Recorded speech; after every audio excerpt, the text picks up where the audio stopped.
I think that when I first started Dancing for Diabetes, I didn't really have a goal for it. I didn't envision what would go beyond that first event, and I was quickly surprised by how much everyone enjoyed it, how much fun it was to put on, how it was a way for people to support a great cause in a fun and different kind of way.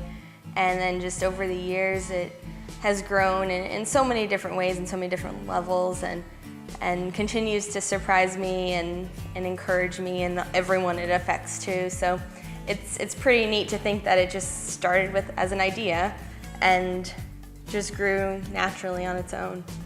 The first show, before it was even Dancing for Diabetes, was in my parents' driveway.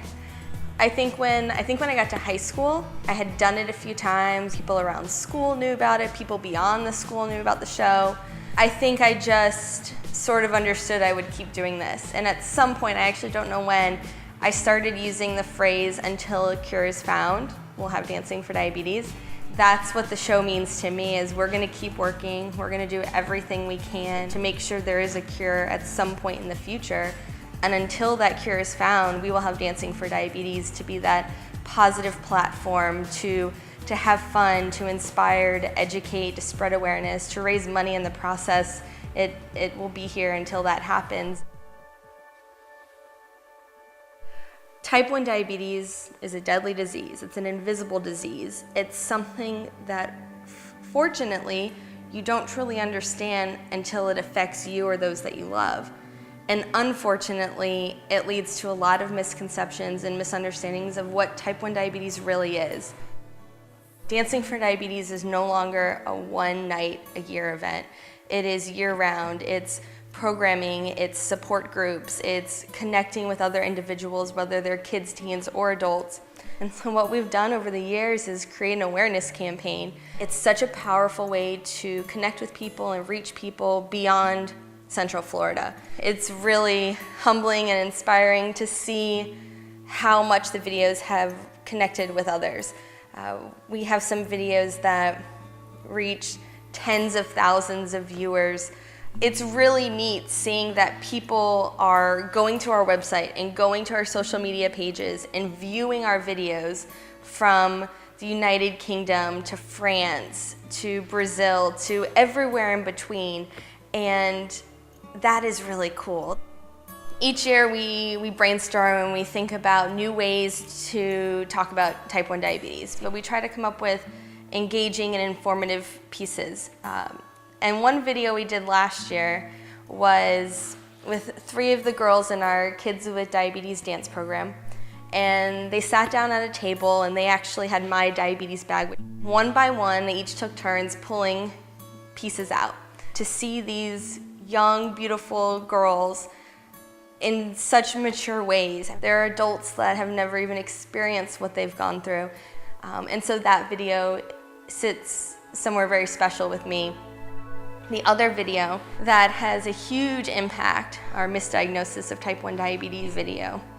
It's interesting to see how many people have been drawn to the story, of this beautiful little girl full of life in a matter of days losing her life. That story is a good reminder that type 1 diabetes is a deadly disease. It's an invisible disease. It is incredibly misunderstood, and misdiagnosis happens far too often. One really important part of that video is that it is such a great learning tool, and we've actually had so many people view our video through their classroom in nursing programs across the country. And those people have reached out to us to say, "I can't believe this story. I cannot believe this happened. I'm so glad I had to watch it in my class, because this is going to be in the back of my mind as I develop in my career and I'm in the hospitals and I'm in the doctor's offices working with patients every day." It is very important to me that Dancing for Diabetes provide year-round programming and support and events for everyone connected to the organization. And it's really important to me that we continue to spread awareness in all that we do, because in my eyes, that's the most important thing we can do. Awareness can naturally bring in dollars to support technological advancements and a cure.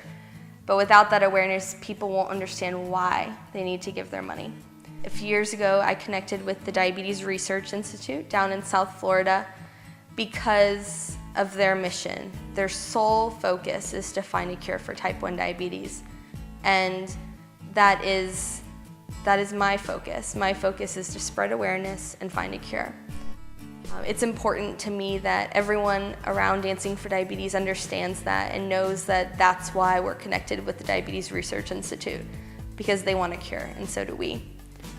My hope for a takeaway from Dancing for Diabetes this year, for anyone that's new to the show, would be that they don't have to understand type 1 diabetes completely right now, tonight, but that they're interested and intrigued enough to go home and learn more about type 1 diabetes. The more we know, the more we learn, the more we can do, and you don't have to move a mountain to make an impact with Dancing for Diabetes.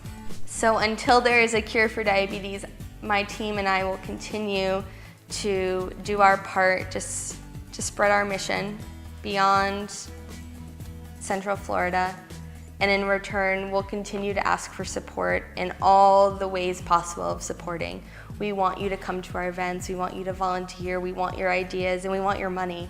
So until there is a cure, we're going to continue to ask for all of that, because one day there will no longer be type 1 diabetes, and everyone that has been part of our fight will be a part of that.